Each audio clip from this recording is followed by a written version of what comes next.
Assalamualaikum warahmatullahi wabarakatuh. Selamat siang. Kami dari kelompok 4 ingin mempresentasikan tentang mata kuliah manajemen persediaan terkait the next supply chain challenge is not a shortage, it's inventory glut. Kelompok kami yaitu ada saya Julian, ada Radian, ada Isel, ada Rika Ibnu, ada Tiana, dan ada Kinar Ahmad.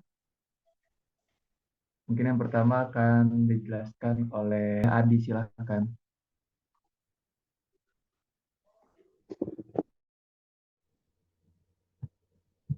Baik, yang pertama itu adalah masalah yang terjadi.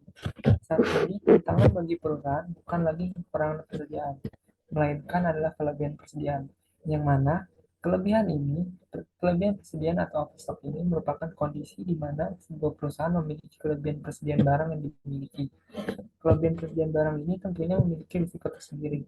Misalnya saja dapat menyebabkan kerugian bagi perusahaan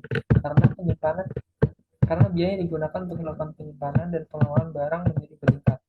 Selain itu, hal ini bisa menyebabkan barang yang disimpan terlalu lama dan bisa menyebabkan barang menjadi kadaluarsa, kerusakan barang hingga kehilangan barang. Next.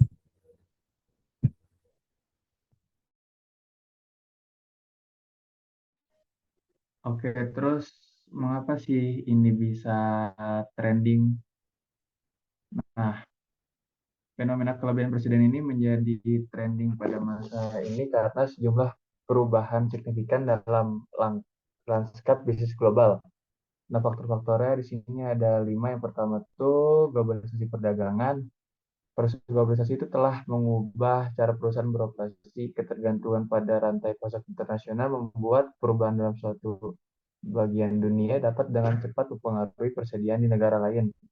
Kesenjangan waktu dan keterbatasan distribusi juga menjadi tantangan utama dalam mengelola inventory secara efisien. Yang kedua, ada perubahan cepat dalam permintaan konsumen. Nah, dalam era digital dan teknologi informasi ini, preferensi konsumen dapat berubah dengan cepat. Jadi perusahaan tuh nggak bisa merespon perubahan ini dengan cepat. Mungkin terjebak dalam persediaan tidak terjual atau usang. Ini bisa menjadi hasil dari kurangnya fleksibilitas dalam desain rantai pasok. Yang ketiga, ada dampak pandemi. Nah, krisis kesehatan global seperti yang kemarin terjadi itu COVID-19 telah mengganggu rantai pasok di seluruh dunia. Pemutusan hubungan produksi, penutupan pabrik, dan juga perubahan dramatis dalam perilaku konsumen telah menciptakan ketidakpastian yang belum pernah terjadi sebelumnya. Nah, bisnis yang tidak dapat merespon dengan cepat terhadap fluktuasi ini dapat mengalami kesulitan dalam mengelola persediaan mereka. Terus yang keempat itu ada ketergantungan pada teknologi otomatisasi. Nah, perkembangan teknologi seperti IoT atau AI dia dapat memberikan peluang baru untuk meningkatkan manajemen persediaan. Namun di sisi lain, implementasi teknologi ini juga dapat menjadi tantangan bagi perusahaan yang belum sepenuhnya siap. Nah, yang terakhir itu ada fluktuasi mata uang. Gejolak dalam pasar keuangan dan fluktuasi mata uang juga dapat secara langsung mempengaruhi biaya impor dan ekspor. Perusahaan dengan kebijakan pengelolaan risiko yang tidak memadai dapat menghadapi kesulitan dalam menanggapi perubahan kondisi ekonomi dengan Baik, efisien. melanjutkan Ya, mungkin penjelasan dari saya. teman saya sebelumnya. Izinkan saya untuk menjelaskan teori apa yang digunakan dalam masalah ini. Teori yang digunakan ialah momentum inventaris, yang dimana didasarkan pada persamaan hasil inventaris saat ini dengan tingkat perubahan inventaris yang akan datang. Nah, yang dimaksudkan di sini ialah apabila persediaan yang besar tidak akan menjadi masalah. Namun, apabila persediaan itu terus meningkat setiap harinya, pasti akan timbul masalah yang sangat rumit dan besar.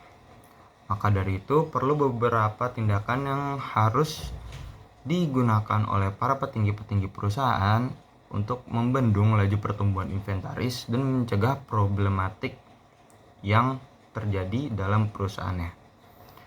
Beberapa di antaranya adalah harus mengurangi material yang masuk dengan cara mementingkan pemesanan kebutuhan komponen produk untuk barang jadi dalam jangka pendek atau dalam waktu dekat-dekat ini dibandingkan dengan eh, memesan komponen produk untuk barang yang nantinya akan diproduksi. Kemudian yang kedua adalah perusahaan harus membuat data secara real time yang akurat terkait inventaris, karena data itu akan dibutuhkan oleh pemasok dengan mereka melihat seberapa banyak sih barang-barang yang dimiliki oleh pemasok ini, dan juga pasti ada pembukuan pemasoknya, itu list-list barang apa saja yang ada, dan tidak setiap harinya pemasok memproduksi barang-barang yang sama. Kemudian yang ketiga adalah membuang komponen yang berlebih atau yang sudah tua. Nah, dengan solusi ini perusahaan bisa bekerja sama dengan pemasok dan distributor dengan tujuan mencari pelanggan. Dan yang terakhir, perusahaan dapat berkolaborasi dengan pelanggan, semisalnya dengan perusahaan membuat perjanjian dengan pelanggan mengenai pesanan yang dapat diubah, sehingga perusahaan itu tidak terjebak dengan kelebihan komponen. Dengan itu semua, pelanggan dapat mengoptimalkan konsumsi berlebih dengan memodifikasi siklus produk.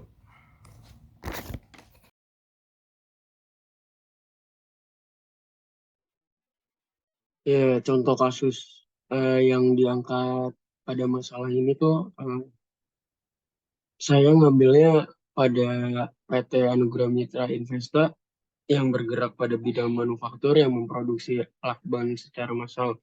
Perusahaan ini menyimpan banyak banyak sekali bahan baku eh, yang menghindari kekurangan pasokan bahan baku, namun penggunaan bahan baku ini kurang efisien karena perusahaan hanya menggunakan sekitar 24% bahan baku dari total kesediaan stok setiap bulannya, dan membuat perusahaan ini menjadi overstock. Masalahnya jadi overstock. Selanjutnya ada solusi dari masalah.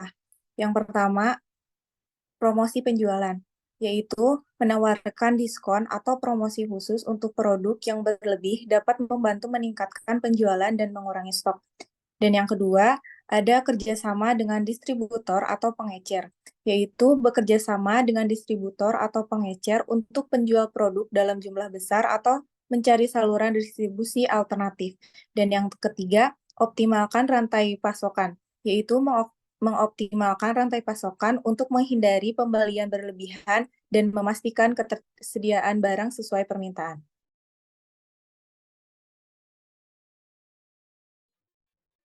Jadi kesimpulan yang telah kami bahas dalam menghadapi masalah ini ialah perusahaan perlu menerapkan manajemen rantai pasok yang baik, termasuk pemahaman terhadap teori momentum inventaris.